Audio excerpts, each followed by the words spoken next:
اس کائنات میں سب سے افضل شخص کون ہے؟ سب سے اچھی ڈیوٹی کون سی ہے؟ سب سے سونی نوکری کون سی ہے؟ کہتے ہیں کہ فلاں نوکری بہت اچھی ہے، فلاں کاروبار بہت اچھا ہے، فلاں جگہ پیسہ بہت ہے، فلاں شعبے میں عزت بڑی ہے. لیکن آؤ حضور سے پوچھتے ہیں سب سے افضل کون ہے، سب سے اشرف کون ہے؟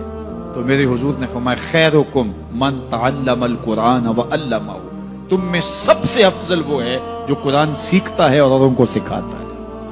سب سے اشرف، سب سے اچھی نوکری، سب سے اچھا کام، سب سے بہتر وظیفہ اس کا ہے جو قرآن خود بھی سیکھتا ہے اور اوروں کو بھی سکھاتا ہے.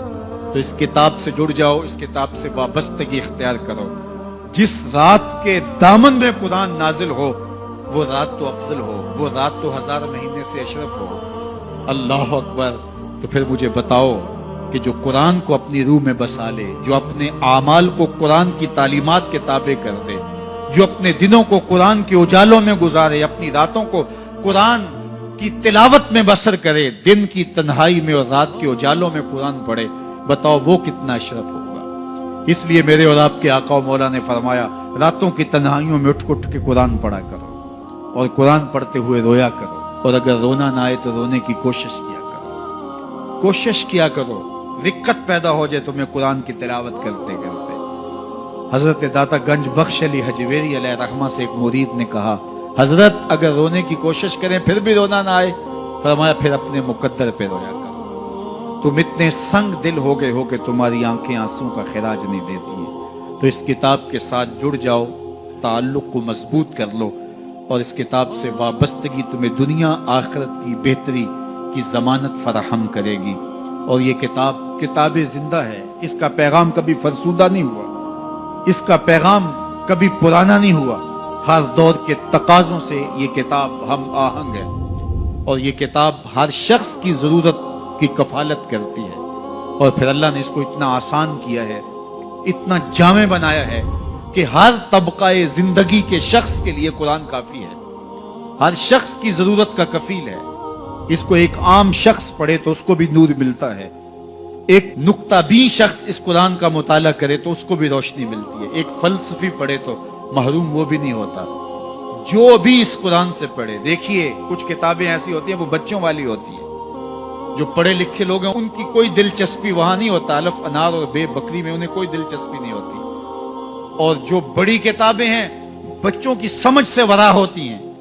لیکن یہ واحد قرآن ہے، جس طبقے کا شخص بھی پڑھے، ان پڑھ پڑھے تو اس کو بھی نور ملتا. میں دیکھتا ہوں تلاوت چل رہی ہوتی ہے اور تلاوت عربی میں ہے، اور بندہ عربی جانتا نہیں ہے وہ بھی جھوم رہا ہوتا ہے، اس کو بھی حظ مل رہا ہوتا ہے. یہ کتاب ہر طبقہ زندگی کو روشنی دیتی ہے. یہ قیامت تک آنے والی انسانیت کے لیے رشد و ہدایت کا صحیفہ ہے.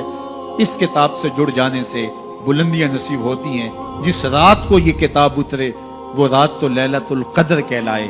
اور جو شخص اس کتاب سے وابستہ ہو جائے اور اس کتاب کو اپنی روحوں میں سمو لے، وہ ذی قدر کیوں نہیں ہوگا، وہ عزت کا مالک کیوں نہیں ہوگا، وہ شانوں اور عظمتوں کا مالک کیوں نہیں ہوگا.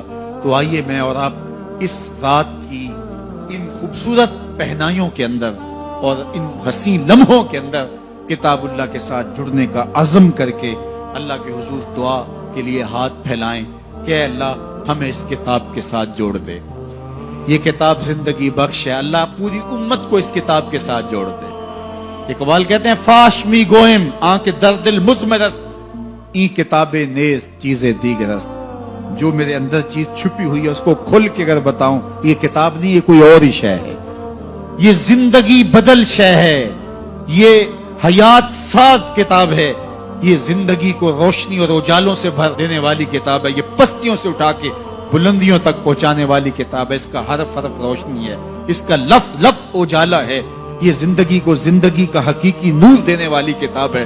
اس سے جڑنے والے کبھی محروم نہیں ہوتے، سرخرو اور سربلند ہوتے ہیں. اللہ ہمیں اس کتاب رحمت سے جڑنے کی اور جڑے رہنے کی توفیق عطا فرمائے، اور اس امت کو اس کتاب کے ساتھ وابستگی اللہ نصیب